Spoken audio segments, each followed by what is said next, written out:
جس کے میرا فیضان اس طرح ملے گا. یہاں تک تو ہے بخاری کی حدیث. اب اس کے بعد اس کی تشریح کرتے ہوئے ہمارے لوگ نہیں، امام شافعی کے مقلد حضرت امام جلال الدین سیوطی رحمۃ اللہ علیہ، جنہیں 75 مرتبہ بیداری کے عالم میں آقا دو عالم کا دیدار تھا، اور جنہوں نے براہ راست اس حال میں حضور اکرم صلی اللہ علیہ وسلم سے حدیث پڑھی، وہ تبیید الصحیفہ کے اندر اس آیت کی تشریح کرتے ہیں.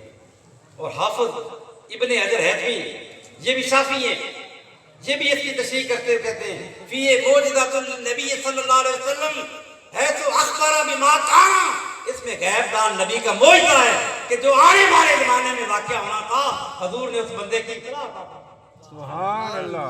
وہ کون شخص ہے؟ فرمایا رجل یقال له ابو حنیفہ، ان کا نام امام الائمہ کاشف الغمہ سراج الامہ حضرت امام ابو حنیفہ. آپ کو پتہ نہیں میں نے کیا بات کہی ہے.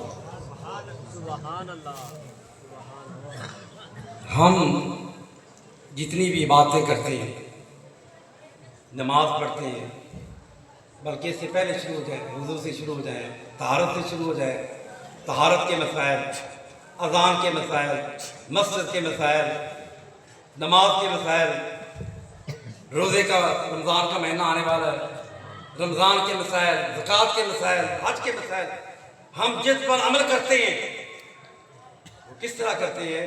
وہ حضرت امام ابو حنیفہ رحمۃ اللہ علیہ کی فقہ کے مطابق عمل کرتے ہیں. اس لیے ہم کیا ہیں؟ حنفی ہیں. کیا ہیں؟ ہمارے مدرسے کا نام یہ دارالعلوم حنفیہ فقیہ. سبحان اللہ. امام ابو حنیفہ تو حضور علیہ الصلوۃ والسلام نے امام شافعی کے مقلدین حافظ جلال الدین سیوطی رحمۃ اللہ علیہ جیسے ائمہ اور حافظ ابن حجر جیسے مفتی بیان کر رہے ہیں کہ اس میں حضور نے خبر دی امام ابو حنیفہ کے علم کی، ان کی فقاہت کی، ان کی عظمت کی، اور ان کو دین کی فہم کی جو ہے حضور اکرم صلی اللہ علیہ وسلم نے خبر دی. امام موفق جو ہے وہ مناقب امام اعظم میں لکھتے ہیں، فرماتے ہیں کہ ایک دن حضور اکرم صلی اللہ علیہ وسلم تشریف فرما تھے. جبریل امین آئے. جبریل امین نے آ کے ایک خبر دی، یا رسول اللہ، حضرت داؤد علیہ السلام کے ایک امتی تھے، ان کا نام لقمان تھا، جنہیں اللہ نے حکمت عطا کی، دانائی عطا کی. اس طرح حکمت اور دانائی عطا کی کہ اگر ایک بڑا ڈھیر ہو، اس ڈھیر پر وہ بیٹھ رہے ہیں، غلے کا ڈھیر ہو، گندم کے دانے ہوں یا کوئی اور دانے ہوں، ان کے اوپر بیٹھ گئے اور حکمت کی ایک بات بیان کریں، ایک دانہ اٹھا کے سائڈ پہ کر دیں، پھر بیان کریں، پھر دانہ اٹھا دیں، پھر بات کریں، دانے ختم ہو جائیں گے، حکمت کی باتیں ختم نہیں ہوں. یہ بات سن کے حضور اکرم صلی اللہ علیہ وسلم کی طبیعت اقدس کے اندر ایک رشک پیدا ہوا، ایک خیال آیا کہ حضرت داؤد کی امت میں اتنی شان کا مالک بندہ ہے اور میری امت میں کوئی بندہ ایسا ہے. یعنی رشک پیدا ہوا کہ میری امت میں بھی کوئی بندہ ایسا ہو. جبریل پھر آ گئے، اس لیے کہ حضور کی طبیعت کے اندر ادھر تو معاملہ یہ ہے کہ بات دل میں آتی ہے، دعا کی بات بعد میں ہے، قبولیت پہلے نہ ہو جاتی. جبریل امین نے کی یا رسول اللہ پاک نے مجھے بھیجا ہے، اور اللہ فرماتا ہے کہ ابھی غم نہ کر، اگر داؤد کی امت کے اندر حکمت کے بیان کرنے والے ہیں تو تیری امت کے اندر ایک شخص ہوگا، غلے کا بڑا ڈھیر ہو، گندم کے دانوں کا ڈھیر ہو، وہ ایک ایک دانے پر فقہ کے مسائل بیان کرتا جائے. دانے ختم ہو جائیں گے لیکن فقہ کے مسائل اس کے ختم نہیں ہوں گے. وہ کون شخص ہوگا؟ حضور اکرم صلی اللہ علیہ وسلم نے پھر محفل میں یہ ساری غیب کی بات ہے. حضور نے دیکھا کہ جب وہ پیدا ہوگا بندہ، میرے صحابہ میں اس وقت خال خال لوگ ہوں گے. ایک صحابی حضور کے جو عمر میں بھی کم تھے لیکن حضور کے بڑے پیارے تھے، حضور کے خادم تھے، 10 سال حضور کی خدمت کی، حضرت انس کا نام ہے. حضور کے خادم تھے.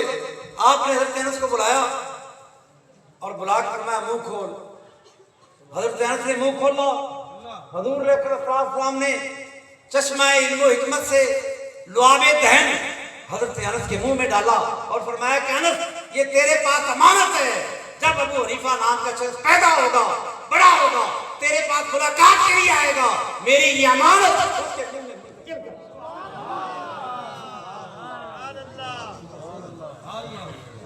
یہ فیضان نبوی ہے. داتا صاحب نے بھی اس فیضان کو بیان کیا. آپ فرماتے ہیں کہ ملک شام میں گیا, حضرت بلال رضی اللہ تعالیٰ عنہ کی مزار پہ پتہ چلا کہ بزرگوں کے مزاروں پر جانا یہ داتا صاحب کی بھی سنت ہے. اور امام اعظم کتنے بڑے امام ہیں کہ جن کے مقلدین داتا صاحب جیسے بزرگ ہیں, خواجہ معین الدین اجمیری جیسے بزرگ ہیں, بابا فرید الدین گنج شکر جیسے بزرگ جن کے پیروکار ہیں, حضرت معروف کچھی جن کے پیروکار ہیں. تو فرماتے ہیں کہ میں مراقبہ کیا میں نے حضرت بلال کے مزار پر, ساری رات گزارنی تھی, بیٹھے بیٹھے اونگ آ گئی. میں نے خواب میں دیکھا کہ یوں لگا بیٹھا تو تھا حضرت بلال کے سرانے, ان کے قدموں میں بیٹھا تھا, ملک شام میں بیٹھا تھا, دمشق شہر میں, لیکن مجھے یوں لگا کہ جیسے میں مکہ پاک میں ہوں اور مسجد حرام میں ہوں. میرا منہ ہے باب ابی شیبہ کی طرف. اچانک میں نے دیکھا کہ حضور سید عالم صلی اللہ علیہ وسلم آپ جلوہ کا تشریف لا رہے ہیں, اور اس انداز میں تشریف لا رہے ہیں کہ حضور نے یوں اپنے بغلوں میں ایک بابے کو پکڑا, جیسے بچوں کو نہیں گود میں اٹھایا جاتا, ایک بابا جی کو اس طرح لیا ہوا ہے. کہتے میں بڑا حیران ہوا اور جلدی سے اٹھا, حضور کی قدم بوسی کی, حضور کے آگے بڑھا اور دل میں خیال آیا یہ کون ہے. تو اس غیب دان نبی نے میرے سوال کرنے کے بغیر آقا نے بتایا, فرمایا کہ علی اجمیری حیران نہ ہو, یہ تیرا بھی امام ہے اور تیرے علاقے والوں کا امام ابو حنیفہ.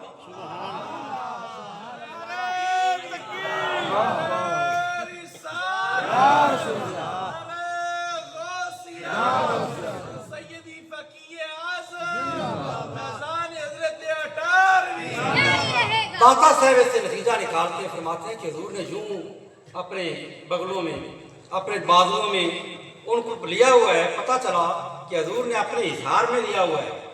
پتہ یہ چلا کہ اور ائمہ جو ہیں ان کے ماننے والے تو ختم ہو سکتے ہیں لیکن قیامت تک ابو حنیفہ کے پیروکار باقی.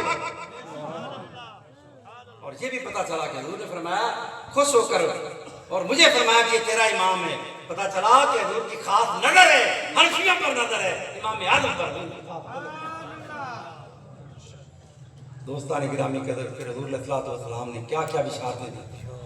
فرمایا ہوا سراج الامہ, ہوا سراج الامہ, ہوا سراج الامہ, کہ یہ امت کا سورج اور سراج اور چراغ.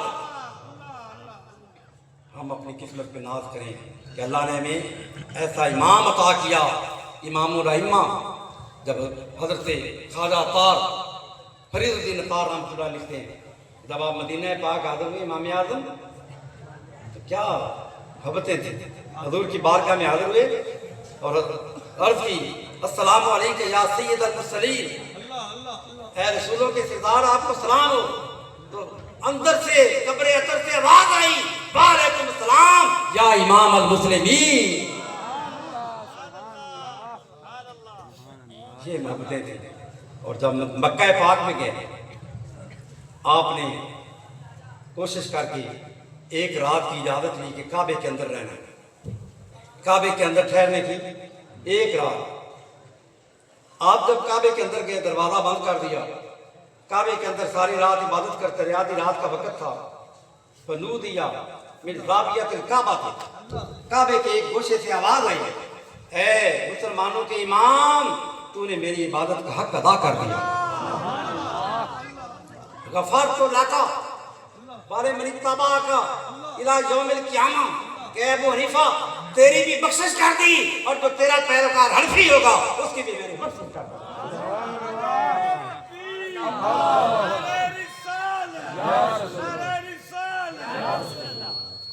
یہ مدرسہ یہ بھی فیضان کیا ہے حضرت امام ابو حنیفہ کا فیض. قیامت تک وہ مذہب باقی رہے گا. وہ امام ابو حنیفہ رحمۃ اللہ علیہ کا مذہب ہے. اللہ رب العزت کی بارگاہ میں ہم دعا کرتے ہیں کہ یہ مدارس یہ گیر و کار کا سلسلہ جاری رہے. اور عزیزم مولانا ابو بکر صاحب اللہ پاک ان کو ہمت عطا فرمائے, ان کے علم میں عمل میں عمر میں برکتیں عطا فرمائے. وما علینا